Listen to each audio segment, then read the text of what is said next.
I'm Mary. And I'm Pauline. We're the Misericordia Twins. And bad manners make us see double. I have to tell you this one story. I was in Jasper Park Lodge at a big convention, and my husband was the PR man.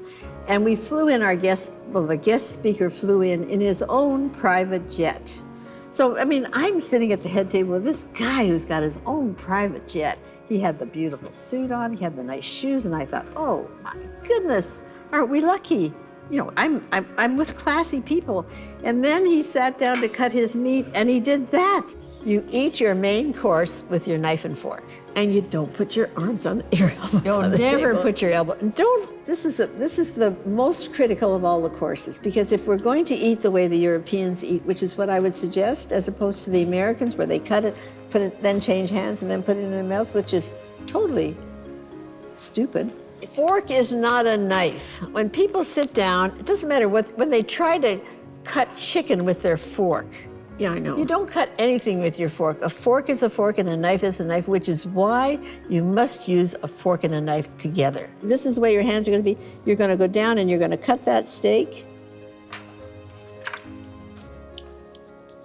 And then you never change hands. This is what you do, and then you put it in your mouth. Is it not a civilized way to eat? It really is. And you know what we didn't stress? What? Is you don't hold them like weapons. Like, No, you don't. No. You hold them gently, and That's right. You work in unison with the knife and the fork, Right. and you hope you're going to get that. It becomes a wonderful marriage once you learn how to do it does. properly. First of all, these will never touch the table. You never do that. When you're finished with them, you do that. Or when you're chopping your food, you do that. But these never, once your utensils are used, you never put them back onto the table. Well, I think when you learn how to use your knife and fork properly, you never use your fingers. No. Even chicken and cutting around chicken bones and things What like about that. spare ribs? Well, spare ribs, if the spare ribs are well cooked, you can cut the meat off, It and you falls off always, the bones, yeah. So no, you don't pick up food with your hands and then. I want you to sparkle. I want is the you to word. sparkle, We want you yeah. to sparkle at the table. That's the most And important thing. please don't bring your problems to a dinner party. Bring a lot of joy to the table. Don't bring your sad face to the table. Make it a happy place. Make it an event, which is really what eating is all about. And you should add to the conversation, right? Bring a good story. I always think bring a good, even if it's not so good, you think it's good, bring it anyway. Yeah. Now we have a guest at our table who doesn't eat meat. Yes. So she very smartly advised her hostess before she came that she didn't eat meat. What are you just doing? What did you just do? Pick it up with my right hand instead You of my did the left. wrong thing. I didn't mean to. No, that's okay. I did it wrong. You did it wrong. All of you probably eat that way all the time, do you?